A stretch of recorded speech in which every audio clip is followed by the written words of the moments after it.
The moment my husband laughed and said Brenda has no talent, she's just good at keeping the house clean, I felt something inside me break, right there in front of his colleagues.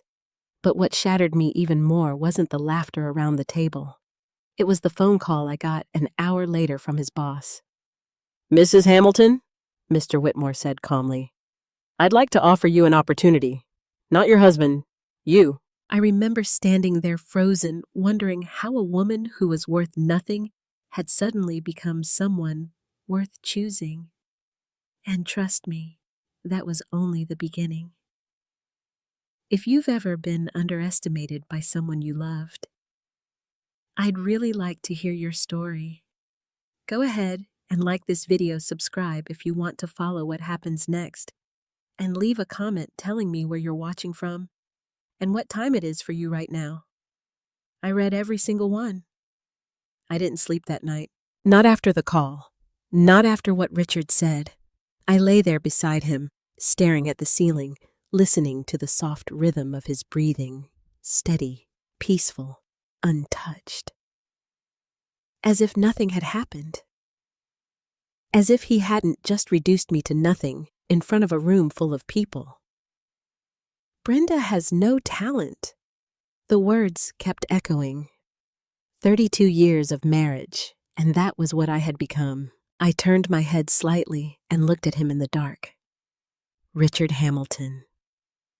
The man I had once believed would protect me from the world had somehow become the person I needed protection from. Funny how life does that. We hadn't always been like this. There was a time, God, I remember it so clearly, when Richard used to look at me like I was the smartest woman in the room. We met in college.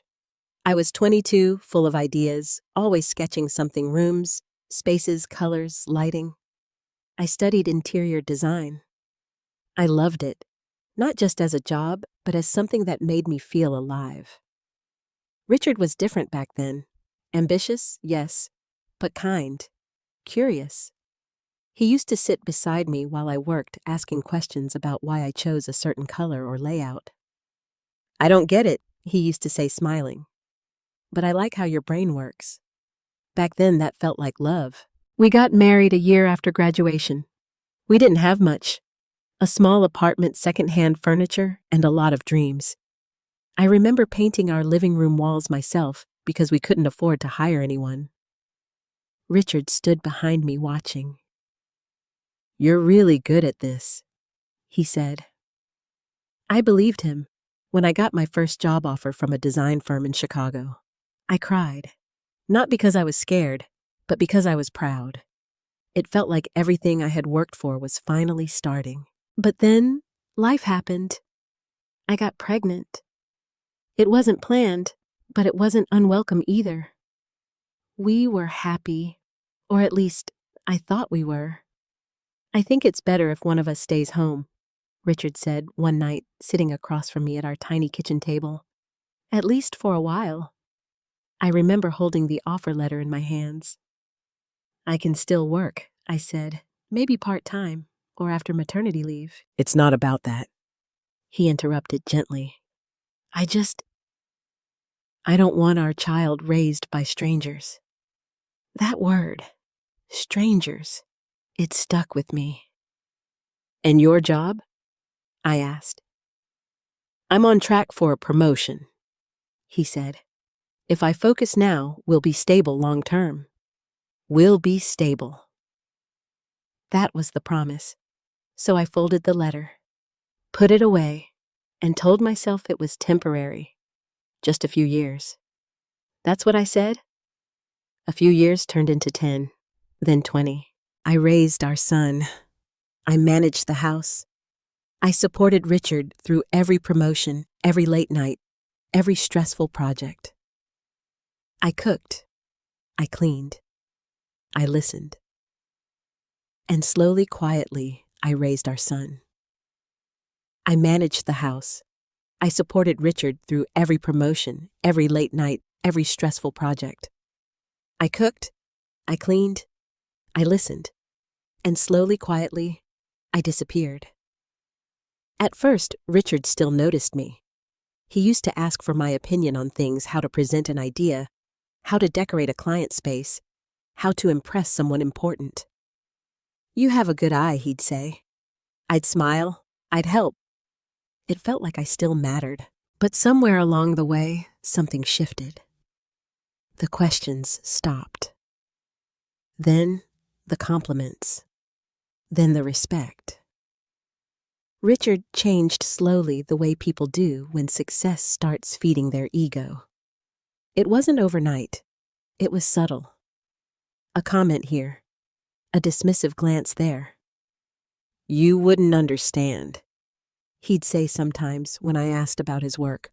Or worse, "It's complicated." As if I had never studied anything in my life. As if I had never had a mind of my own.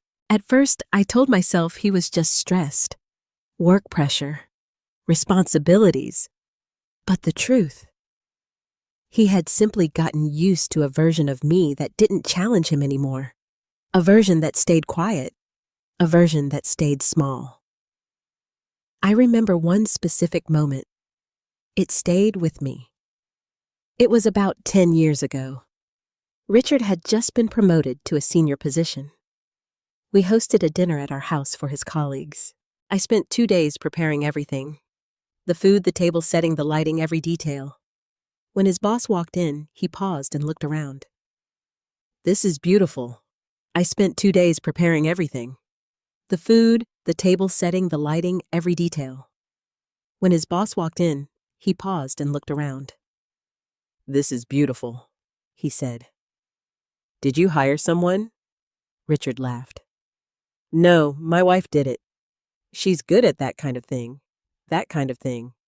I smiled politely, but something inside me tightened. Not, "She designed this." Not, "She's talented." Just that kind of thing. Even then, I ignored it. Because that's what you do when you've built your life around someone else's success. You convince yourself it's enough. But last night, that was different. That wasn't subtle. That was public, clear, humiliating, no talent. I closed my eyes, trying to push the memory away, but it came back stronger. The laughter, the awkward silence that followed. The way I forced a smile while holding a glass of wine just to keep my hands from shaking.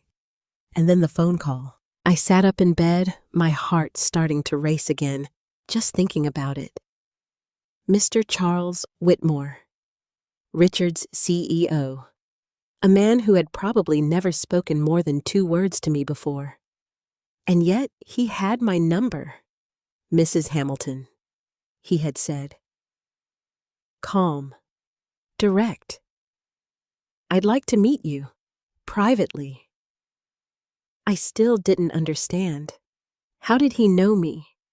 Why me? And most importantly, what did he want? I glanced at Richard again. Still asleep. Still unaware. For the first time in years, I felt something I hadn't felt in a long time. Not fear, not doubt, but curiosity. And something else. Something small but growing. A question. What if he was wrong about me? What if I wasn't what Richard said I was? I slowly got out of bed, careful not to wake him. I walked into the kitchen, poured myself a glass of water, and stood there in the quiet. The house I had spent decades taking care of suddenly felt different, smaller, like it no longer defined me. I looked at my reflection in the dark window. 58 years old. Lines on my face, gray in my hair. But my eyes didn't look empty anymore. They looked awake. For the first time in a long time, I wasn't just thinking about Richard. I was thinking about myself. And that scared me, because deep down, I knew something was about to change. I just didn't know how much. The next morning, I stood in front of my closet longer than I needed to. It sounds ridiculous, I know. A grown woman, 58 years old, frozen because she didn't know what to wear. But when you've spent decades being invisible, choosing what to wear for yourself feels unfamiliar. I finally picked a simple navy dress, nothing flashy, just something that made me feel put together. Richard was already in the kitchen when I came downstairs reading emails on his phone, coffee in hand. He didn't look up right away. "Morning?" I said. "Morning," he replied flatly. No eye contact. No smile. I poured myself coffee and sat across from him. The silence between us felt heavier than usual. I watched him scroll, completely absorbed. Part of me wanted to say something about last night, to ask him why he said what he said, to demand an explanation. But another part of me, the part that had learned to stay quiet, held me back. Instead, I asked, "Big day today?" He shrugged. "Every day's a big day lately." Of course, Richard had been working on something important. I knew that much. He had mentioned a major proposal for a high-end commercial project, something that could push him even higher in the company. "I hope it goes well," I said. He finally looked up just briefly. "It will?" he said. "I've got it under control." There was something about the way he said it, confident, almost dismissive, as if nothing and no one could possibly interfere. I nodded slowly. "Good," I said. I hesitated for a moment. Then I asked casually, "What kind of design direction are you going with?" He paused. "Not long, just enough."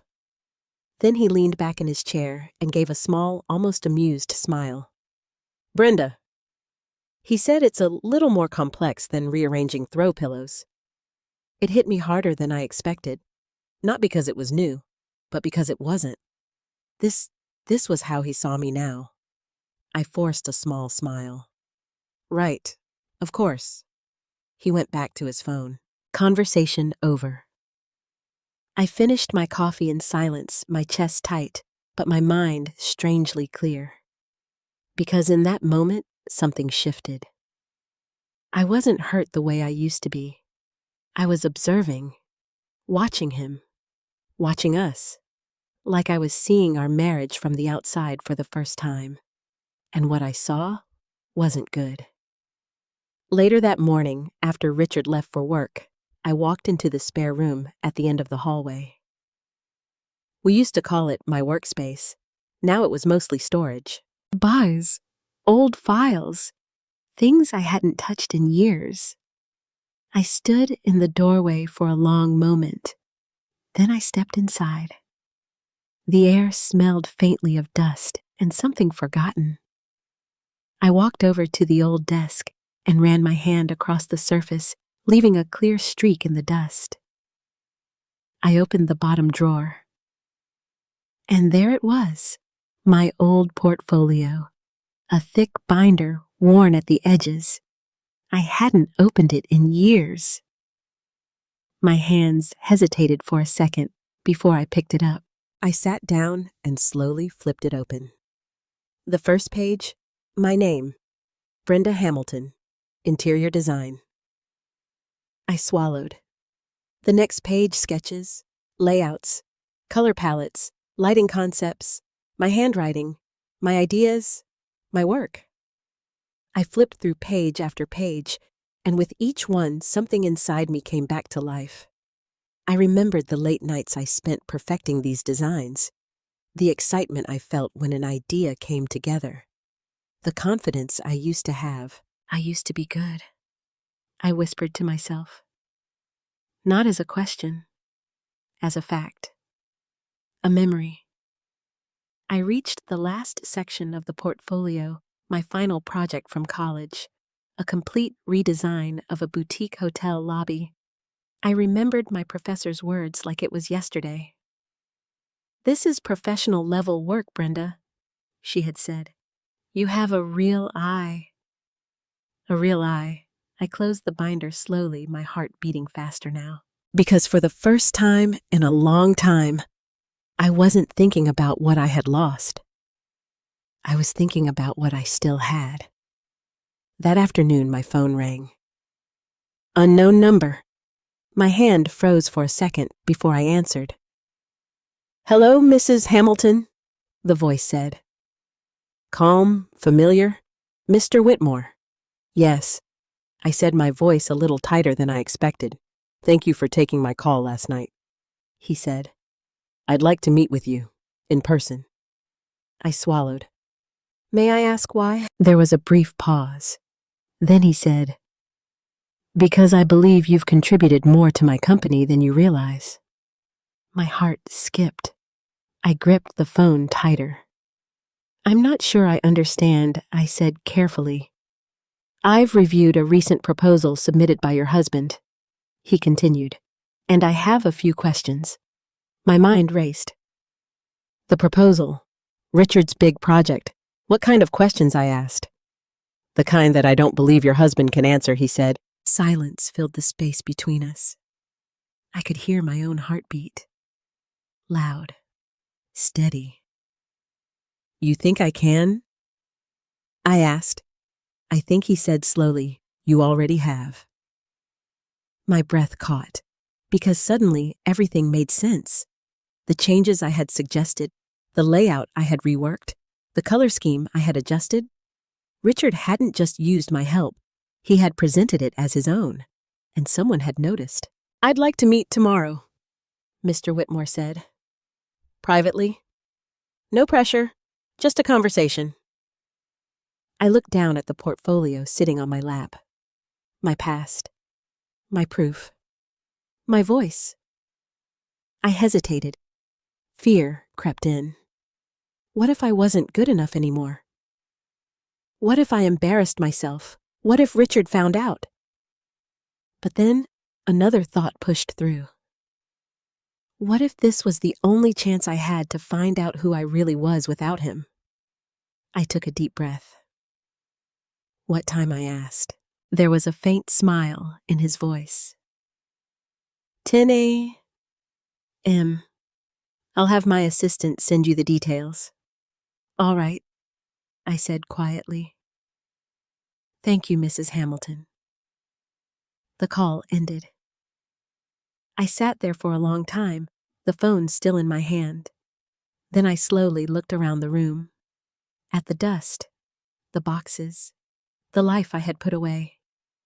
And for the first time in decades, I made a decision for myself. Not for Richard, not for my family, for me. I'm going, I said out loud, and somehow that felt like the most important sentence I had spoken in years. I didn't tell Richard about the meeting. Not that day, not that night, and definitely not the next morning when he rushed out the door, barely glancing at me as he grabbed his keys. I might be late, he said. Big presentation coming up. Of course. The proposal. My proposal. Good luck, I said quietly. He nodded, distracted. Yeah. The door closed behind him. And just like that, the house fell silent again. But this time the silence felt different. It wasn't heavy. It was charged. Because for the first time in years, I had something that belonged only to me. At 9:15 a.m., I was already dressed. Same navy dress. Same careful makeup. Nothing too bold, but enough to remind myself that I still existed.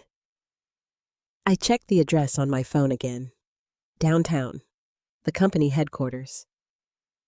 I hadn't been there in years. Not since one of Richard's early company events. Back when I was still invited.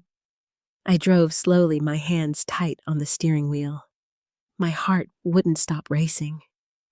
What are you doing, Brenda? I whispered to myself. This isn't your world anymore. But another voice answered back. Maybe it never stopped being. I parked across the street and sat in the car for a full minute, watching people walk in and out of the building, confident, focused, busy, people with purpose, people who belonged. I swallowed hard. Then I opened the door.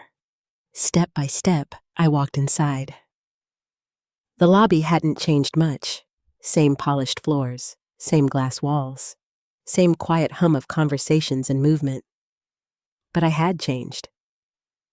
or maybe I was starting to. "Can I help you?"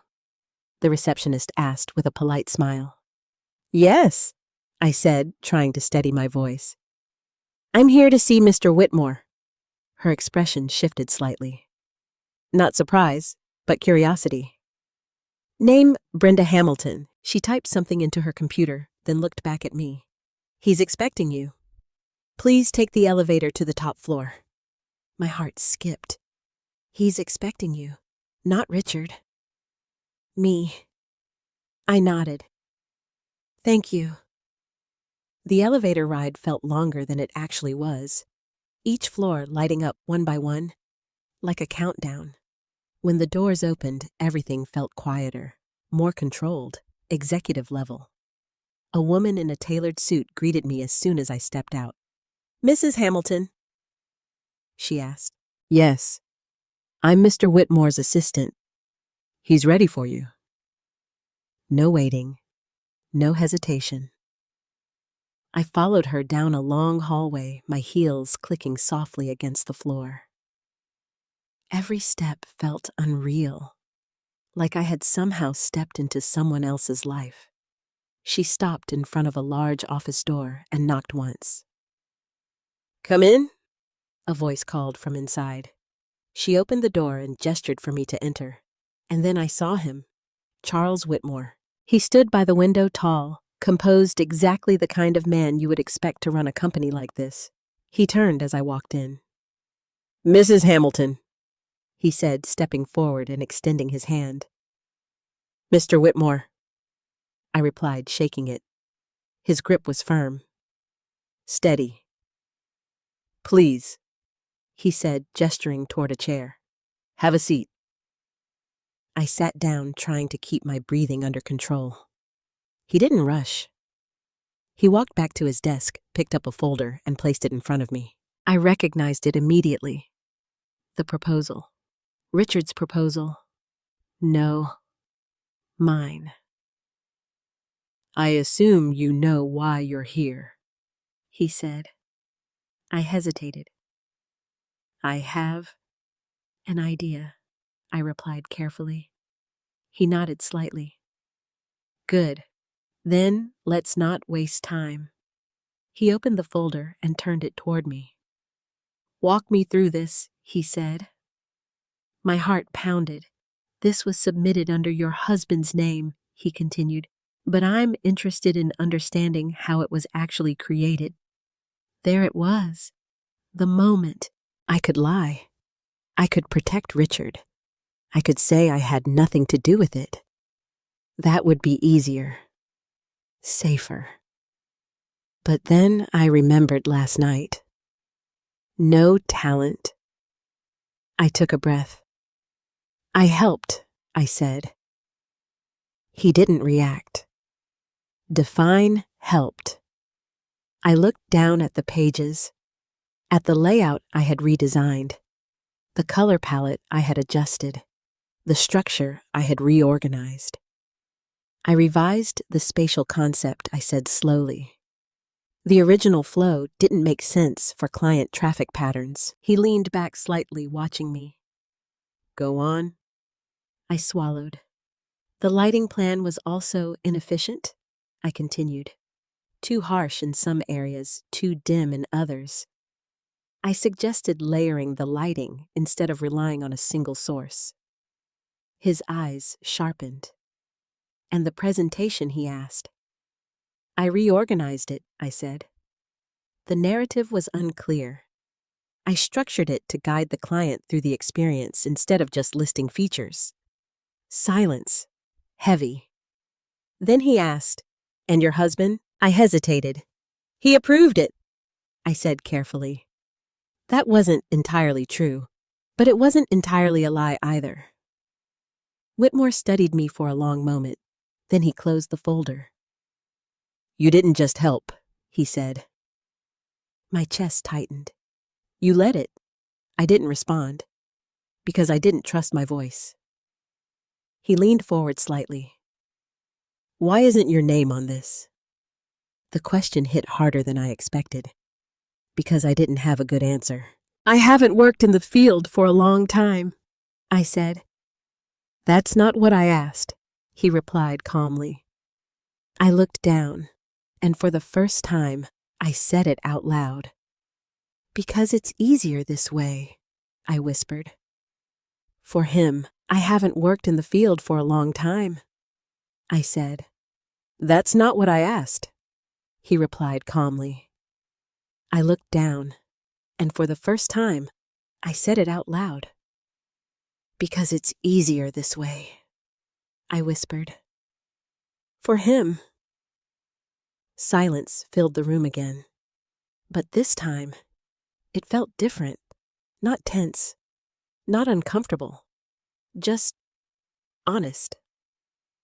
Whitmore nodded slowly. I see. He stood up and walked back to the window, his hands behind his back. For the record, he said, not turning around, I've reviewed your husband's previous work. My heart skipped. And this, he continued, this is not consistent with it. I looked up. He's been taking credit for your idea, he said plainly. It wasn't a question. It was a conclusion. And hearing someone else say it made it real. I felt something shift inside me. Not pain, not anger. Something stronger. Clarity. Whitmore turned back toward me. I don't tolerate dishonesty in my company, he said. Then he paused. But I do recognize talent when I see it. My breath caught. I'd like to see what you can do, he said. Not as your husband's assistant. Not behind the scenes. But as yourself. The room felt suddenly too small. What are you offering? I asked, my voice barely above a whisper. He met my eyes. An opportunity, he said, not to help, to lead. Everything inside me went quiet, because in that moment, I realized something. This wasn't just about a job. This was about everything I had lost, everything I had buried, everything I had been told I wasn't. And now, someone was asking me to prove otherwise. I didn't answer him right away. An opportunity to lead. The words hung in the air, heavy, unreal. For a moment, I felt like I was standing outside of my own life, watching this conversation happen to someone else. Because women like me, we don't get offers like that. Not at 58, not after decades of being invisible. I think you're overestimating me, I said finally. It came out softer than I intended. Whitmore didn't react immediately. He simply studied me like he was measuring something I couldn't see. No, he said calmly. I think you've been underestimated for a very long time. That hit deeper than anything else he had said, because it wasn't just about Richard anymore.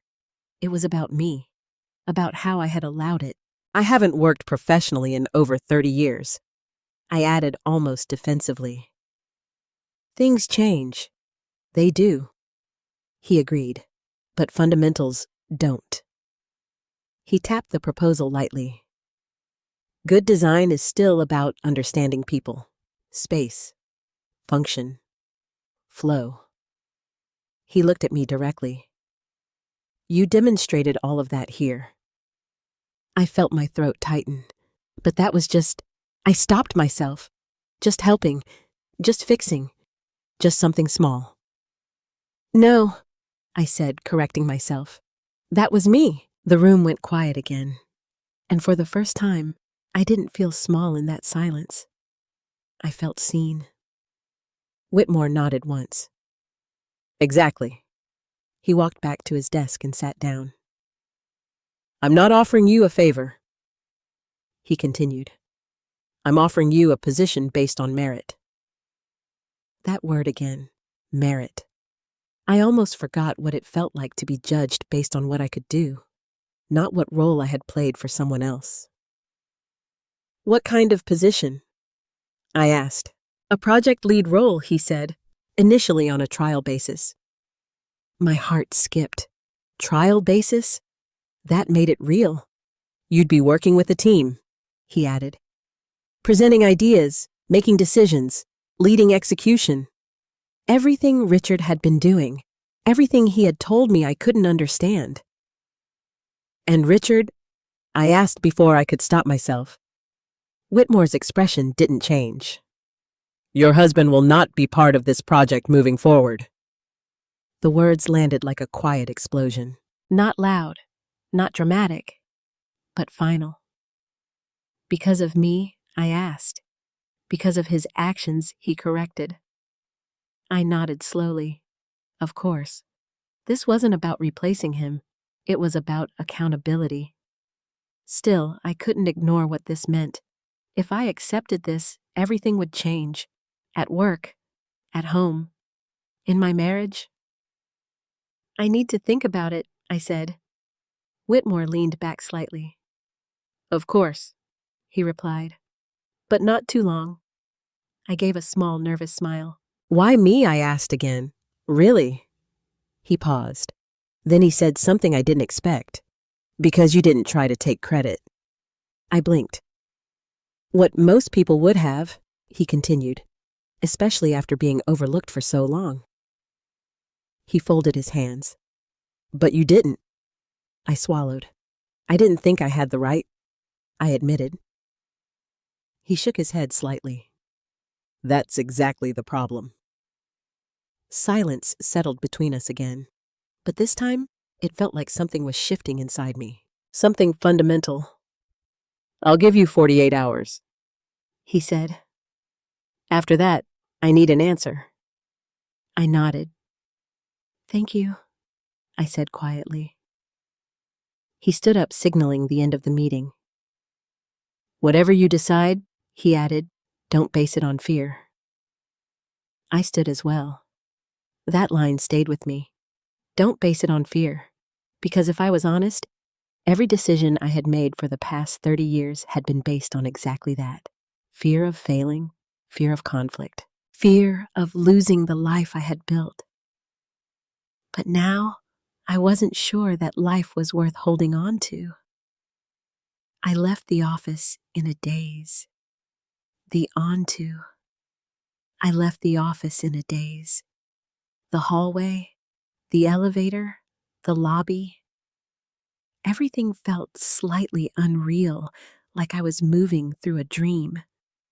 When I stepped outside, the sunlight hit my face, and I had to stop for a second, just to breathe. Because the world hallway, the elevator, the lobby, everything felt slightly unreal, like I was moving through a dream. When I stepped outside, the sunlight hit my face, and I had to stop for a second, just to breathe. Because the world hadn't changed, but I had. I walked slowly back to my car, my mind racing. Project lead, trial basis, 48 hours. And Richard, I knew what tonight was going to be like. He would come home confident, proud, expecting praise, expecting me to be exactly who I had always been. Supportive, quiet, invisible. But I wasn't sure I could do that anymore. I got into the car and sat there for a moment, gripping the steering wheel. "What are you going to do, Brenda?" I asked myself. No answer came. Not yet. That evening, I heard his car pull into the driveway. My stomach tightened instantly. Some habits don't disappear overnight. The door opened. "Brenda," he called out. "In the kitchen," I replied. He walked in, loosened his tie, and dropped his briefcase on the counter. He looked confident, satisfied. "How did it go?" I asked. He smirked slightly. "Let's just say I nailed it." Of course he did. Or at least, he thought he did. That's great, I said, keeping my voice even. He poured himself a drink. Whitmore seemed impressed, he added.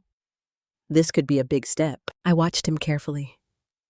Did he really believe that, or was he just used to believing his own version of the truth? I'm happy for you, I said, and for once I wasn't sure if I meant it. He took a sip, then glanced at me. What did you do today? He asked angrily. The question felt different now. Not genuine, just routine. I went out, I said. He nodded, not really listening. Good. Keeps you busy. Keeps you busy. Like I needed something to fill time. Like my life had no direction. I felt something inside me shift again. Small, but steady. I met someone, I added. That got his attention. Oh, he said, raising an eyebrow, who I held his gaze. Someone from your company. The air changed instantly. Subtle, but real. What do you mean? He asked. I didn't answer right away, because I realized something in that moment. For years, I had lived my life reacting to Richard, his moods, his words, his expectations. But now I had information, power, truth. And for the first time, I wasn't afraid of it. I'll tell you later, I said calmly. He frowned slightly. Brenda, I said later. My voice wasn't loud, but it was firm, and that alone shocked both of us. He stared at me for a second longer than necessary. Then he looked away. Fine, he muttered, and just like that, the balance between us shifted. Not completely, not yet, but enough for me to feel it, and once you feel something like that, you can't unfeel it. That night, I didn't tell him. Not everything, not yet. Because I realized something important as I stood there in that kitchen watching Richard pour himself another drink, like nothing in the world had shifted. He wasn't ready for the truth, and maybe neither was I. We ate dinner in near silence. Not the comfortable kind. The kind that sits between two people who no longer understand each other. So he said eventually, cutting into his steak, "Who did you meet?" His tone was casual, but his eyes, they were watching me now, measuring. I took a sip of water before answering. Someone from your company, I repeated. He frowned slightly. That doesn't narrow it down. I nodded. I know. He put his fork down. Brenda, what is this? He asked, a hint of irritation creeping in. You're being strange. Strange? That word almost made me smile, because for the first time in years, I probably was. I just had a conversation, I said calmly. That's all. With who he pressed. I met his eyes. Your boss. The silence that followed was immediate, sharp, controlled, but heavy. Richard leaned back slowly in his chair. My boss, he repeated. Yes. His jaw tightened. Why would Charles Whitmore be calling you? He asked. There it was. Not concern, not curiosity, suspicion. I tilted my head slightly. That's a good question, I said. He stared at me. Brenda, I'm serious. So am I. We held eye contact for a few seconds. Then he looked away first. That alone told me everything. He didn't like not being in control. He probably got the number from company records, Richard muttered. Maybe something administrative. Maybe. Even he didn't sound convinced. Maybe I echoed, but neither of us believed it. He picked up his fork again, but he wasn't eating anymore. What did he want? He asked. I paused. This was the moment. I could tell him everything. Or I could wait. And for some reason, waiting felt right. He asked about your project, I said. Richard froze. Just for a second, but I saw it. What about it? He asked too quickly. I leaned back in my chair. He said he had some questions. Richard let out a small laugh. Of course he does, he said. That's normal. It's a big project. Yes, I said slowly. It is. Something in my tone must have caught his attention, because he looked at me again more carefully this time. What kind of questions, he asked. I held his gaze, detailed ones. Silence. His fingers tightened slightly around his fork. Well, he said after a moment, that's my job. Yes, I said. Another pause.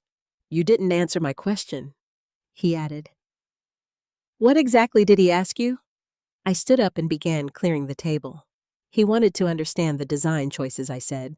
And you, Richard asked, watching me closely. I answered. That was it. Simple. Direct. But the effect? It was immediate. Richard pushed his chair back slightly. You answered. He repeated. Yes. Why would you do that? He asked, his voice rising just a little. I turned to face him. Because I understood the questions. The air between us changed again, this time sharper, more dangerous. Richard stood up. Brenda, he said, trying to keep his tone controlled, you had no right to involve yourself in my work. There it was. Not our work, not something we worked on together. His work. I felt something inside me settle. Calm, cold. I didn't involve myself, I said. I was asked. That is not the point. He snapped. Then what is the point? I asked quietly. He opened his mouth, then closed it again. Because deep down, he knew. He knew exactly what the point was. You don't understand how this works, he said finally. I almost laughed. Not because it was funny, but because it was predictable. You keep saying that, I replied. Because it's true, he shot back. I stepped closer. Not aggressively, just enough to make him look at me. Then explain it to me, I said. He hesitated. Just for a second. But it was enough. You wouldn't get it, he said again, weaker this time. And that was the moment everything changed. Because for the first time, I didn't feel hurt. I felt certain that he wasn't dismissing me because I didn't understand. He was dismissing me because he was afraid I did. I think I understand more than you think, I said calmly. Richard's expression hardened. This is exactly why I didn't want you involved, he said. Why I asked. Because you complicate things. Complicate. Not contribute. Not help. Complicate. I nodded slowly. Right, I said. He ran a hand through his hair, clearly frustrated now. Look, just stay out of it, okay? He said. I've got this under control. Under control. I had heard that phrase before, that morning, the night before, over and over again.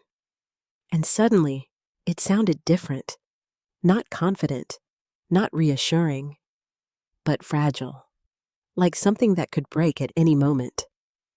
I won't interfere, I said, and I meant it, because I wasn't planning to interfere. I was planning to step forward, and that was something he wasn't ready for. Richard exhaled, relieved. Good, he said. That's for the best. For the best. I almost asked, for who? But I didn't, because I already knew the answer. Later that night, after he went to bed, I sat alone in the living room. The house was quiet again, but my mind wasn't. I kept replaying the conversation. Every word, every reaction, every moment he hesitated. Because those hesitations, they told me more than his words ever could. He knew. Maybe not everything, but enough. Enough to feel threatened.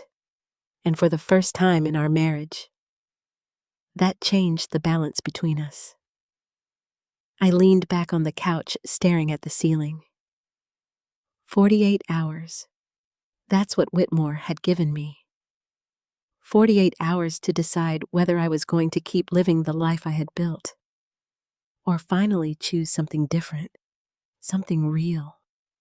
I closed my eyes, and for the first time in a long time, I imagined a version of my life that didn't revolve around Richard.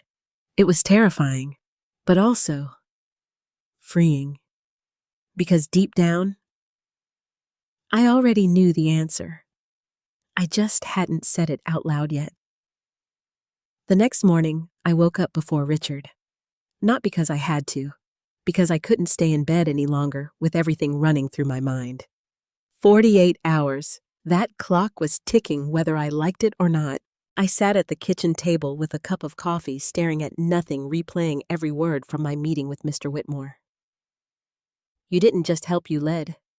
No one had said something like that to me in years. Maybe decades. And the strangest part, I believed him. That was what scared me the most. Because believing him meant accepting something I had avoided for a very long time.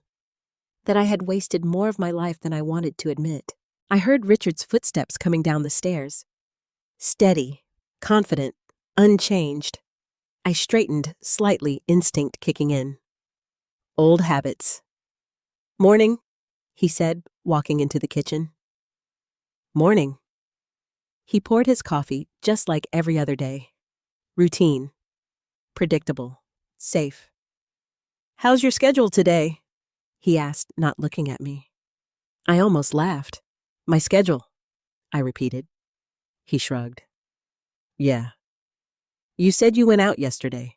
Thought maybe you had something planned. Something in his tone bothered me. Not interest, not support, just curiosity mixed with suspicion. No plans, I said. That wasn't entirely true, but I wasn't ready to tell him yet. He nodded, satisfied enough. I've got a follow-up meeting today, he said. Whitmore wants to go over a few details. I watched him carefully. Does he? I asked. Yeah, he said, taking a sip. Probably just tightening things before we move forward. I didn't correct him. Not yet. Sounds important, I said. It is, he replied. This could change everything. That line lingered, because for once, he was right. It could change everything, just not in the way he thought. After he left, I sat there for a long time. My coffee had gone cold, but I hadn't touched it, because I had already made my decision. I just needed to say it out loud. I picked up my phone. My hand trembled slightly as I scrolled through my contacts. Then I stopped. Charles Whitmore. I stared at the name for a few seconds before pressing call. It rang once, twice. Then Whitmore. Direct. Efficient. It's Brenda Hamilton, I said. A brief pause. Good morning, Mrs. Hamilton. His tone shifted slightly, more attentive. I've made my decision, I said. No hesitation this time. I'd like to accept your offer. Silence, but not the uncomfortable kind. The kind that holds weight. I was hoping you'd say that, he replied.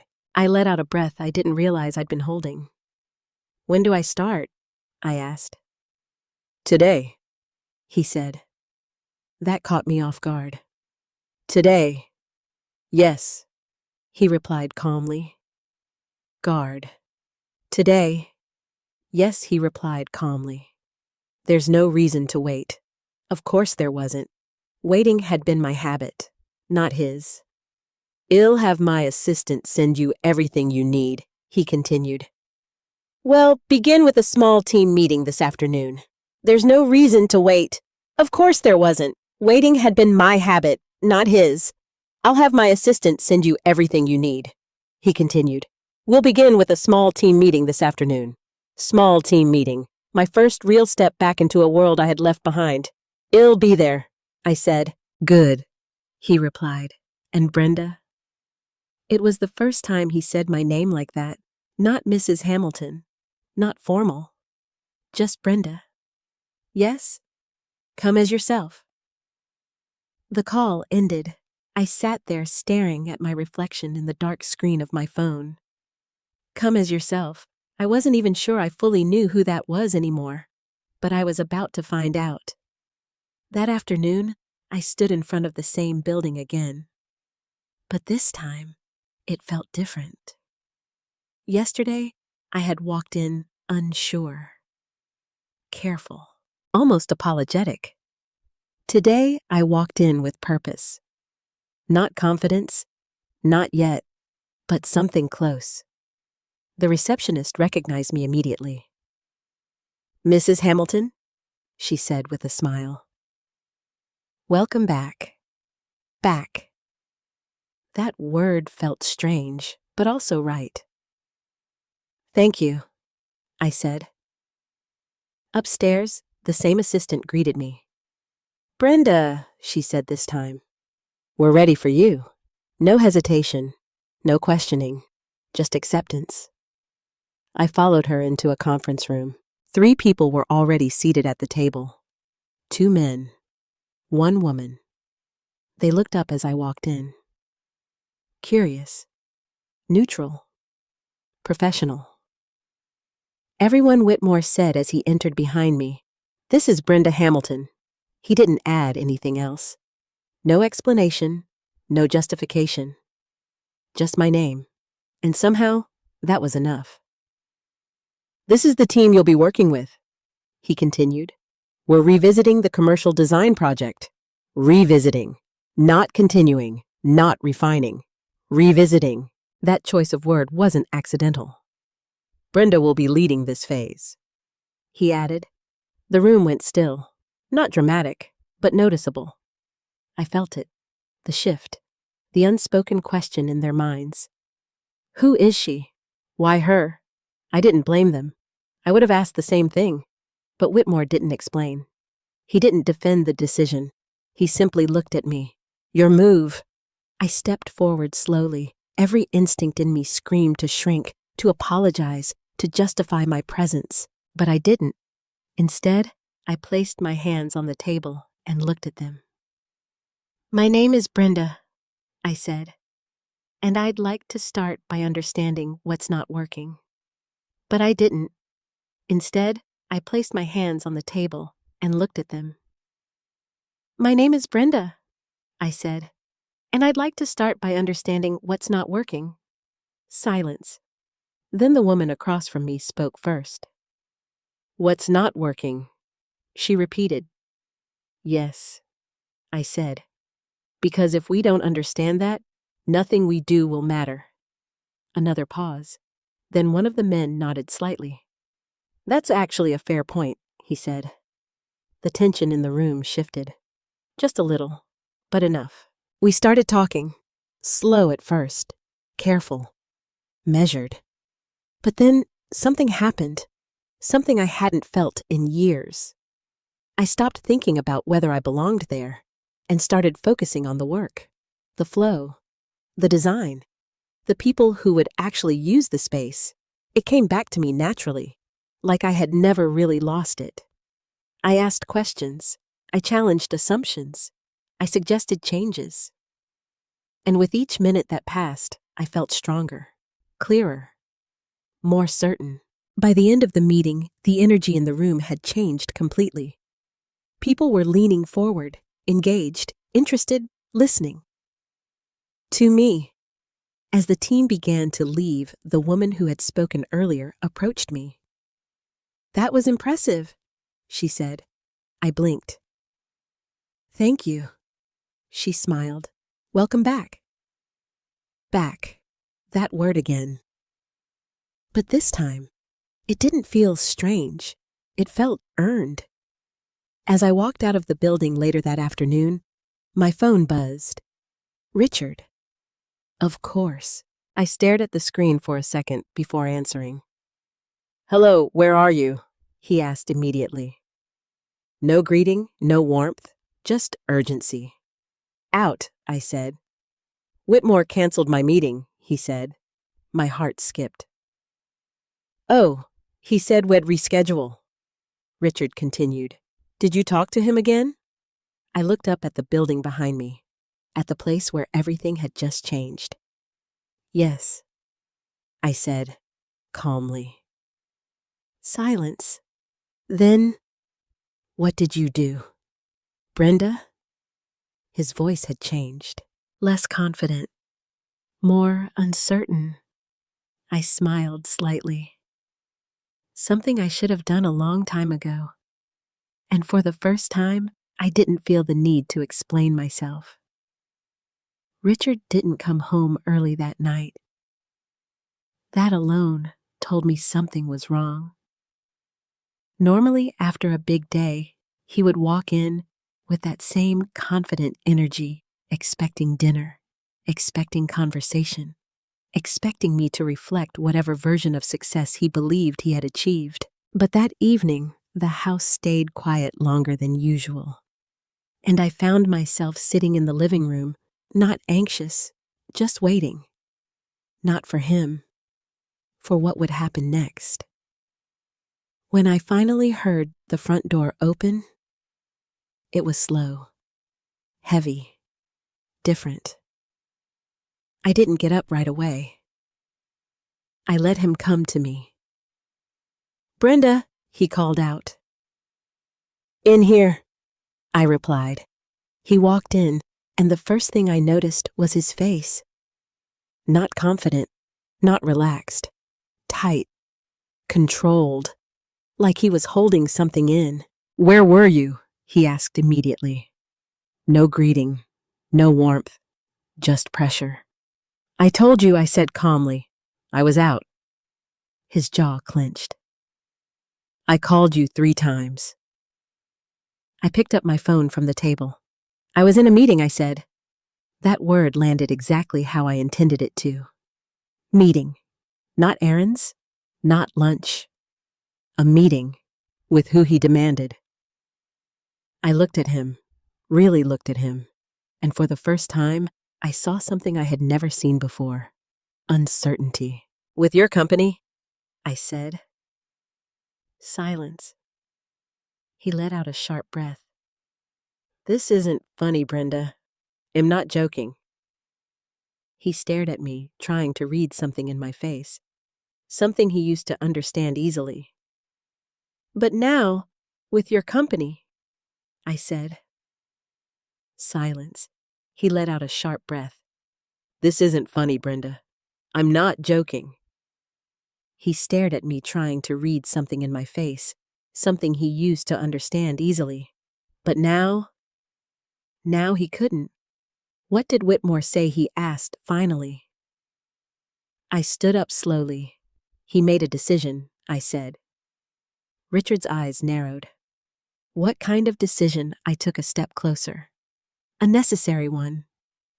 That answer only made him more frustrated. Stop talking in circles, he snapped. Just tell me what's going on. There it was again. Control, demand, expectation. The old rhythm of our marriage. But this, the old rhythm of our marriage. But this time, I didn't fall into it. I accepted a position, I said. The words were simple, clear, irreversible. For a moment, he didn't react. Like his me, and needed time to catch up. What time? I didn't fall into it. I accepted a position, I said. The words were simple, clear, irreversible. For a moment, he didn't react. Like his mind needed time to catch up. You what? He said slowly. I accepted a position at your company, I repeated. His face changed instantly. Confusion, then disbelief, then something darker. That doesn't make any sense, he said. It does, I replied. No, it doesn't, he shot back. You don't work there. You've never. I do now. Then something darker. That doesn't make any sense, he said. It does, I replied. No, it doesn't, he shot back. You don't work there. You've never. I do now. Silence, thick, heavy, unavoidable. Richard let out a short laugh. Not amused, not impressed, defensive. What kind of position, he asked. I held his gaze. Project lead. That was it. That was the moment everything broke. He took a step back like I had physically pushed him. That's not possible, he said immediately. It is. No, he insisted. That doesn't happen. Not like that. It did, I said. He ran his hand through his hair, pacing slightly now. This has to be some kind of misunderstanding, he muttered. Maybe you misunderstood what he said. I didn't. You haven't worked in 30 years, Brenda, he snapped. The words echoed. Sharp. Familiar. But this time, they didn't hurt the same way. I worked yesterday, I said quietly. He stopped pacing. What? I led a meeting, I continued, with your team. His face went pale. That got through. Who was there? He asked quickly. People. You know, I said. People who listened. Another silence, this one different, because now the reality was starting to settle in. They didn't question it, he asked. Oh, they did, I said, at first. And then they didn't. Richard stared at me like he was seeing a stranger. Why would Whitmore do this? He asked. I didn't answer right away, because this part mattered. He reviewed the proposal, I said slowly. Richard froze. Of course he did, he said quickly. That's his job. Yes, I agreed. It is. I stepped closer, and he noticed something. Richard didn't move, didn't speak, didn't breathe. He noticed that the work didn't match your previous projects. That hit hard. I saw it in his eyes, the flicker, the realization. He asked questions, I continued, detailed ones. Richard swallowed. And you answered? He said quietly. Yes. Silence. Then, you had no right, he said. But his voice, it wasn't strong anymore. It was thin, unsteady. I was asked, I replied. That's not the point, he said again, but weaker now.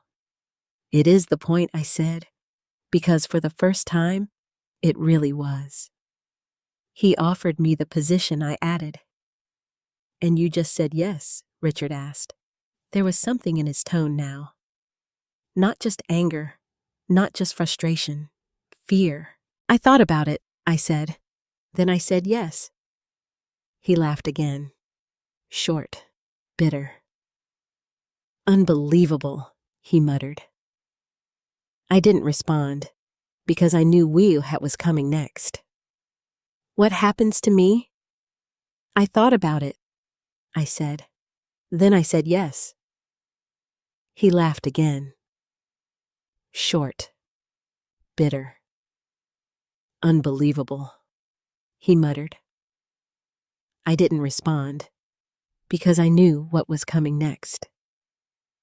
What happens to me? He asked. There it was. Not what happens to us. Not what does this mean. What happens to me? I held his gaze. That depends on you, I said. He frowned. What does that mean? It means your actions have consequences, I replied. He shook his head. You're acting like I did something wrong. I let that sit for a moment. Then I said it. You took credit for my work. Silence. Immediate. Heavy. Final. Richard didn't deny it. That was the most telling part. He just, you're acting like I did something wrong. I let that sit for a moment. Then I said it. You took credit for my work. Silence. Immediate. Heavy. Final. Richard didn't deny it. That was the most telling part. He just stood there. Caught. What was I supposed to do? He said finally. And that question, it said everything. I took a step back. You could have acknowledged me, I said. You could have respected me. You could have told the truth. Each sentence landed harder than the last. But you didn't. I finished. He looked away. And for the first time in our entire marriage, Richard Hamilton had nothing to say. I exhaled slowly, because something inside me had finally settled. Not anger, not pain, closure. I start tomorrow, I said. That got his attention again. Tomorrow, he repeated. Yes, and you're just going to walk into my company like this, he asked. I shook my head. No, I said. I'm going to walk into my job. The distinction was small, but powerful. He stared at me, long, hard, trying to find something to hold on to, some version of me that still belonged to him. But it wasn't there anymore. I don't recognize you, he said finally. I nodded. I know, and for once, that didn't scare me. It felt right, because the truth was, I was finally starting to recognize myself. The next morning felt different, not tense, not quiet, clear. I woke up before my alarm not because of anxiety, but because of purpose. For the first time in decades, I had somewhere to be. Not as someone's wife, not as someone's support system, but as myself. I stood in front of the mirror longer than usual. Not to fix anything, not to hide anything, just to look. At the woman staring back at me. Lines on her face, gray in her hair, eyes that had seen too much, and yet somehow still held something strong. You're doing this, I said softly, and this time, I believed it. Downstairs, the house was already awake. Richard was in the kitchen. That surprised me. He usually left early. But today he was waiting, leaning against the counterarms, crossed coffee untouched. Watching the door like he expected me, or maybe like he was preparing for something. Morning, I said. He didn't answer right away, just looked at me, really looked at me, like he was trying to figure out who I was. You're dressed up, he said finally. I glanced down at my outfit. Simple, professional, intentional. I have work, I replied. The word hung between us. Work. He exhaled slowly. This isn't a game, Brenda, he said. I know. You can't just walk into a company and... I already did, I interrupted. His jaw tightened. That doesn't mean you belong there. That line, it used to break me. But now it only confirmed something. That's not your decision, I said calmly. Silence. He stepped closer. You're making a mistake, he said. I held his gaze. Am I? I asked. Yes, he said quickly. You don't understand the pressure, the expectations. The politics I understand enough, I said. No, you don't, he insisted. I understand that I've been invisible in my own life for 30 years. I replied. That stopped him. Completely. I understand that I let someone else define my worth. I continued. His expression shifted. Softer, almost defensive. That's not fair, he said. Isn't it? I asked. He didn't answer, because deep down, he knew. I'm not doing that anymore, I said. He shook his head. You're overreacting. I almost smiled, because that was always his strategy. Minimize, dismiss, control. No, I said. I'm finally reacting. That landed harder than anything else. He stepped back. Quiet now. Careful, like he was realizing something he couldn't undo. What happens when this blows up? He asked. His voice was different, less confident, more concerned. For who, I asked. For you, he said. I nodded slowly. I'll handle it. He stared at me. You think this is that simple? No, I said. I think it's necessary. More concerned. For who, I asked. For you, he said. I nodded slowly. I'll handle it. He stared at me. You think this is that simple? No, I said. I think it's necessary. Silence. Then he asked the question I knew was coming. What about us? There it was, not control, not authority, fear. I took a breath. Because this answer mattered. I don't know yet, I said honestly. That hurt him. I saw it.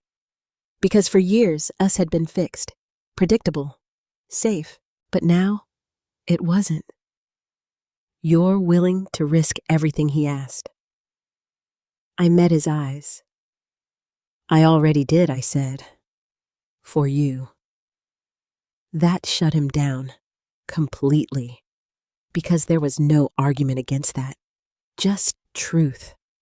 Raw and undeniable. I have to go, I said. He didn't stop me, didn't argue, didn't raise his voice. He just stood there, watching. As I picked up my bag, as I walked past him, as I opened the door, and stepped out of the life I had known for decades. The drive felt shorter this time, not because it was, but because my mind wasn't racing anymore. It was focused, grounded, ready. When I walked into the building, everything felt familiar. Not because I had been there often, but because I belonged. And that feeling, that was new. Good morning, Brenda, the receptionist said. No hesitation, no doubt, just recognition. Good morning, I replied. Upstairs, the energy was different today. Faster, more intense, more real. This wasn't just a meeting anymore. This was work. My work. As I stepped into the office, I saw the team already gathered, waiting. Not for Richard, for me. Morning, I said, setting my bag down. Morning, they replied. There was something different in their tone now. Respect, subtle, but real. We got to work immediately. No small talk, no hesitation, just focus. I reviewed the updated plans, pointed out inconsistencies, suggested adjustments, asked questions that no one else had asked. And something interesting happened. They didn't challenge me the way I expected. They engaged, built on my ideas, expanded them, trusted them. And with each passing moment, my confidence grew. Not forced, not exaggerated, earned. By midday, we had restructured the entire approach. Cleaner, smarter, stronger. This is a completely different direction, one of the team members said. Yes, I replied. It's a better one. No hesitation, no doubt. Just clarity. Later that afternoon, Whitmore stepped into the room. He didn't interrupt. He observed, listened, watched. And when the meeting ended, he called me aside. "Well," he asked. I took a breath. "It's moving in the right direction." He nodded. "I agree. That was it. No praise, no exaggeration, just acknowledgement. And somehow that meant more. You've changed the dynamic," he added. I glanced back at the team. "They were ready," I said. "They just needed direction." He studied me for a moment. "And you?" I smiled slightly. "I was red." "And you?" I smiled slightly. "I was red. Why too?" He nodded once. "Good." As I gathered my things to leave, my phone buzzed. "Richard," again. I stared at the screen. This time I didn't hesitate. I answered. "Hello, I too." He nodded once. "Good." As I gathered my things to leave, my phone buzzed. "Richard," again. I stared at the screen. This time I didn't hesitate. I answered. "Hello." "Where are you?" he asked. Same question, different meaning. "At work," I said. A pause, longer this time. "I spoke to Whitmore," he said. My heart skipped. "Oh, he told me," Richard continued slowly, "that I've been reassigned." There it was, the consequence.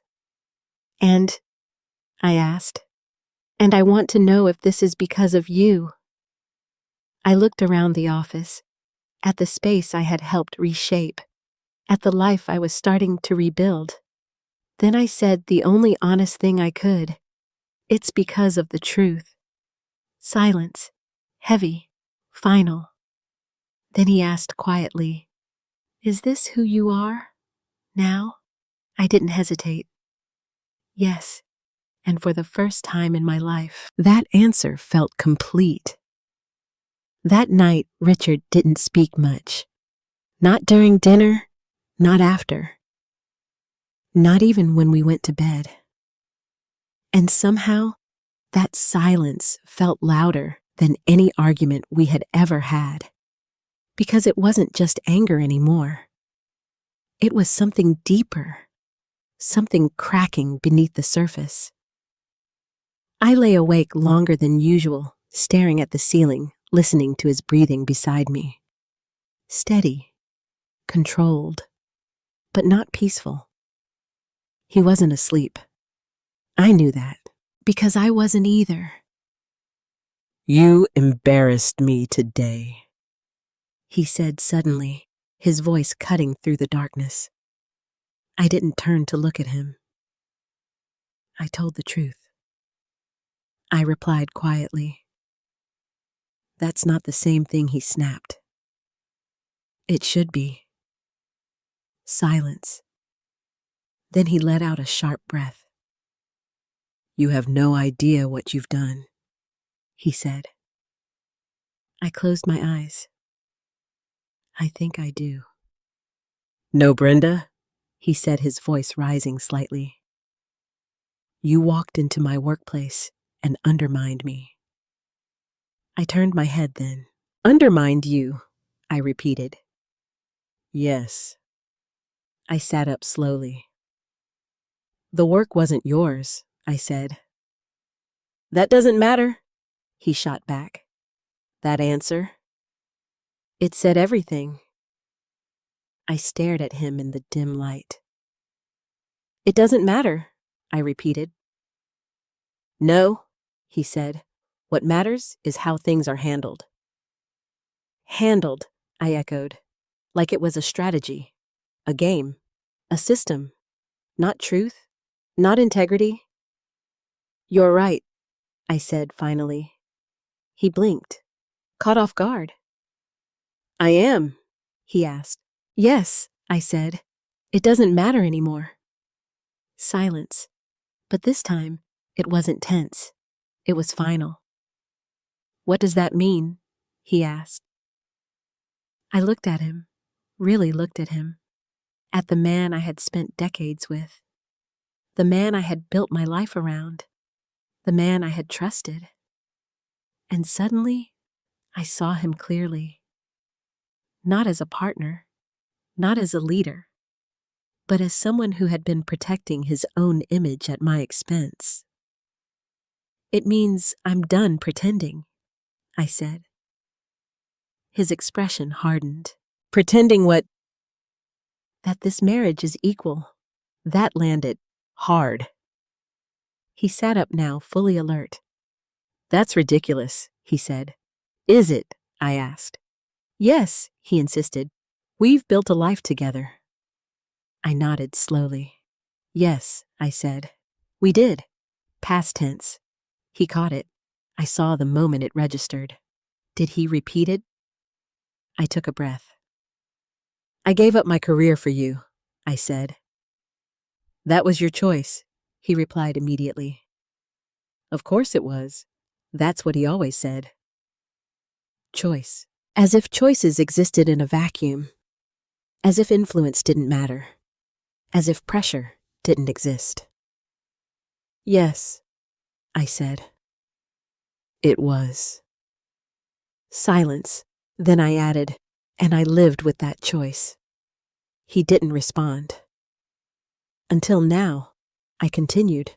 That was the shift, the line, the point of no return. "You're overreacting," he said again, but his voice was weaker now, less certain. "No," I said. "I'm finally responding." He shook his head. "This is because of that job," he said. "It's temporary. You'll see." Temporary. That word again. Like everything about me was temporary, replaceable, dismissible. "I don't think so," I said. He laughed. Short, cold. "You really think you can just step into that world and compete?" he asked. I held his gaze. "I already am." That shut him down again, because there was nothing he could say to that. It was happening, right in front of him. "What happens when they realize?" he asked. "Realize what?" I said. "That you're not who they think you are." I almost smiled, because for years I had believed that myself. But not anymore. "I think they're starting to see exactly who I am," I said. And for the first time, I meant it. The next morning, I woke up before him again. But this time, I didn't wait. I got dressed, packed my bag, and left the house quietly. Not out of fear, but out of clarity, because I knew something now. Conversations weren't going to fix this. Not anymore. Actions would. At work, the pace had intensified. Deadlines, decisions, pressure. Everything Richard had warned me about. And yet, I didn't feel overwhelmed. I felt focused, alive. "Morning, Brenda," one of the team members said as I walked in. "Morning. We've got updated client feedback," he added. "They want changes to the main layout." I nodded. "Let's go through it." We gathered around the table, plans spread out, notes everywhere, voices overlapping, energy building. This was it, the real work. I listened first, carefully. Then I spoke. "We don't need to change everything," I said. "Just the entry flow." They looked at me, waiting. "The problem isn't the design," I continued. "It's the experience." I pointed to the layout. "They feel disconnected when they walk in. We need to guide them." "How?" someone asked. I leaned in. "By controlling what they see first." Silence. Then, "That could work," the woman from earlier said. "Not could," I replied. "Will." No hesitation. No doubt. Just clarity. And that clarity, it changed the room. We started reworking the design. Piece by piece. Adjusting, refining, improving. And for the first time, I wasn't second-guessing myself. I trusted my instincts, because they were right. By late afternoon, we had a revised concept ready. Stronger, cleaner, more intentional. Whitmore reviewed it personally. He didn't say much, just nodded once. Then, present this tomorrow. Tomorrow. Client presentation. My first one in over 30 years. My heart skipped, but I didn't show it. I will, I said. As the team left, I stayed behind for a moment, looking at the plans, at the work, at the proof of what I could do. And suddenly, I felt something unexpected. Not pride, not relief, grief. For all the years I had lost, for all the moments I had stayed silent, for all the times I had believed I wasn't enough. But that feeling didn't last long, because it was quickly replaced by something stronger. Determination, because I wasn't going to waste another second. That evening, my phone buzzed again. Richard. I stared at the screen. Then I answered. Hello. I think we need to talk, he said. His voice was different, calmer, less defensive, more serious. I agree, I said, when he asked. I looked at the plans in front of me, at home, tonight. There was a pause. Then, okay. The line went dead. I stood there for a moment holding the phone, because I knew something. This conversation. It wouldn't be like the others. It wouldn't be about small arguments or temporary tension. It would be about everything. And for the first time, I was ready for it. When I walked into the house that night, everything felt still. Too still. The lights were on, but the usual background noise, the television, the faint sound of movement, was missing. Richard was already there, sitting at the dining table, waiting. Not pacing, not distracted, just waiting. And somehow, that felt more serious than anything else. I thought you'd be late, he said as I set my bag down. I had things to finish, I replied. That makes sense, he said quietly. His tone was different, calmer, measured. That made me more cautious, not less. I took a seat across from him. Neither of us spoke for a moment, because we both knew this wasn't going to be a normal conversation. I talked to Whitmore's again, he said finally.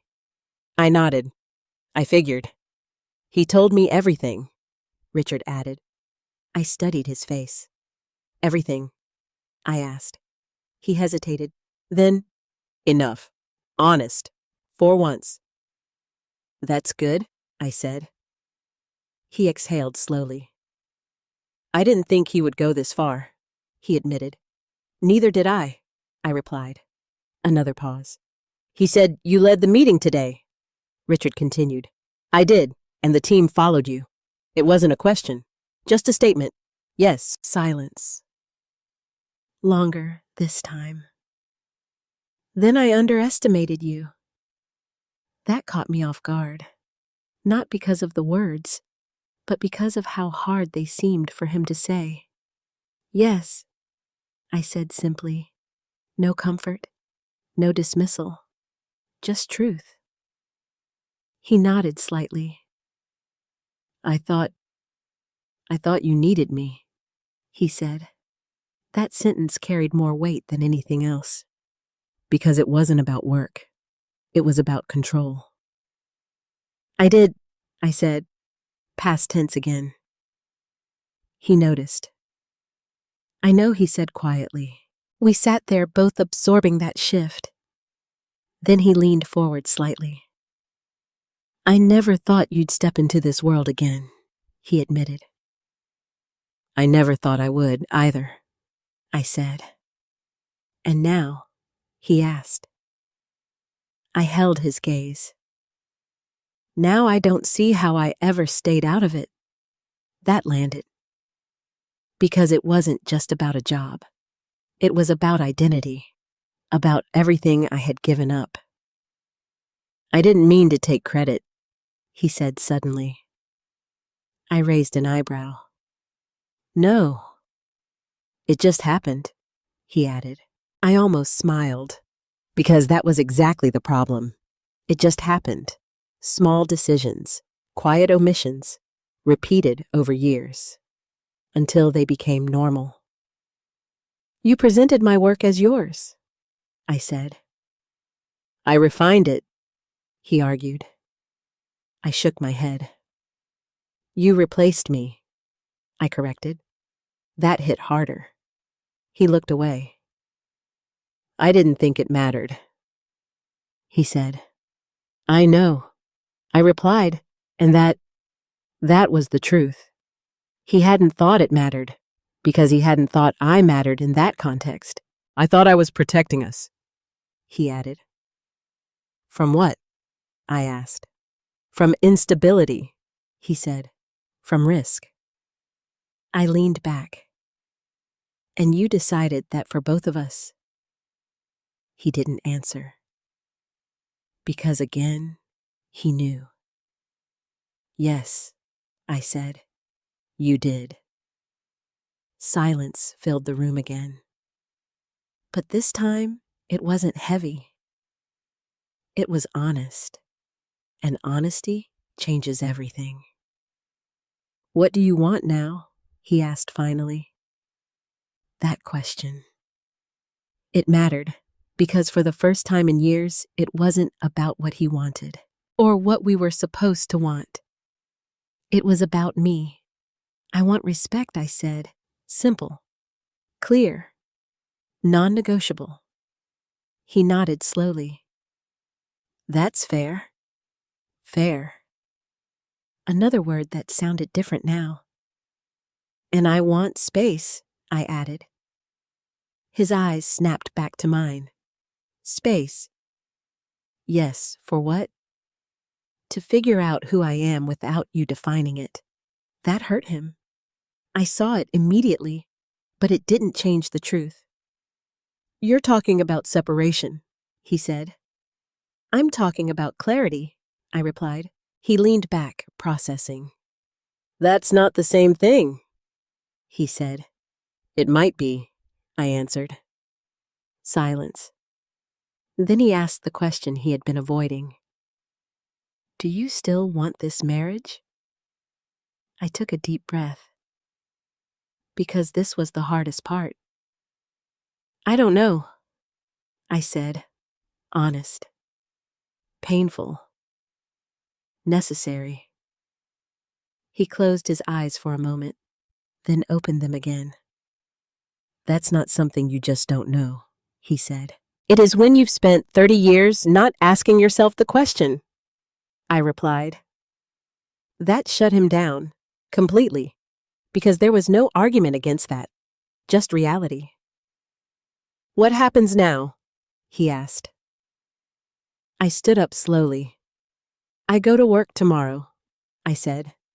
And us, I paused. Then I said, we take it one day at a time. He nodded, not satisfied, but accepting, because for once he didn't have control over the outcome. Later that night, I sat alone in the living room again, but this time, it felt different. Not uncertain, not heavy, just quiet. The kind of quiet that comes after something breaks. Or maybe, after something finally tells the truth. My phone buzzed. A message from Whitmore. Client presentation confirmed. 10 a.m. Tomorrow. Everything would be tested. Not just my ideas, not just my skills, but my place in this new life. I looked around the room, at the house that had held so many versions of me. The quiet wife, the supportive partner, the invisible presence. And now something else, something stronger. I stood up and turned off the lights. Because tomorrow, I wasn't going to walk into that room as someone trying to prove herself. I was going to walk in as someone who already knew her worth. And that changes everything. The presentation room felt colder than I expected, not physically, emotionally. Because this wasn't just another meeting. This was a test, not just of the project, but of me. I stood at the front of the room, looking at the screen, the layout, the carefully structured vision we had built over the past days. Behind me, the team sat quietly, supportive, alert, ready. Across from me, the clients. 3 of them. Serious, experienced, unimpressed. And at the far end of the table, Richard, watching. Not as my husband, not as my partner, but as someone trying to understand how he ended up on the other side of the room. "Whenever you're ready," Whitmore said calmly. I nodded, took a breath, and began. "Good morning," I said. "I'm Brenda Hamilton, and I'll be walking you through the revised concept. No hesitation, no apology, just clarity." I clicked to the first slide. The original design focused on structure, I continued. But it overlooked experience. I let that sit, because I knew Richard was listening. The revision shifts that focus, I said. From layout to human interaction, I moved through the slides with purpose, not rushing, not dragging, just guiding. Every word intentional, every explanation grounded, every decision backed by reasoning. I didn't try to impress them. I showed them. "This entry point," I said, pointing to the screen, "is where connection begins. If it fails here, everything else feels disconnected." One of the clients leaned forward slightly. "Interested?" "Good. We've redesigned the flow to create a natural progression," I continued. "Not forced, not overwhelming, just intuitive." I glanced at the room. People were paying attention now. Not politely, not out of obligation, but genuinely. And that was the shift. Questions came. Sharp. Direct. Testing. "What makes you confident this will work?" one of them asked. I didn't hesitate. "Because it's not about what we want to show," I said. "It's about what they need to feel." Silence. Then a nod. Another question. "How do you measure that?" "By response," I replied. "Not just numbers. Behavior, engagement, retention," I explained. Clearly, simply, without overcomplicating, because I understood something now. Confidence doesn't come from knowing everything. It comes from understanding what matters. The presentation continued, and with every minute, the room changed. Less skepticism, more curiosity, more acceptance. By the time I reached the final slide, I could feel it.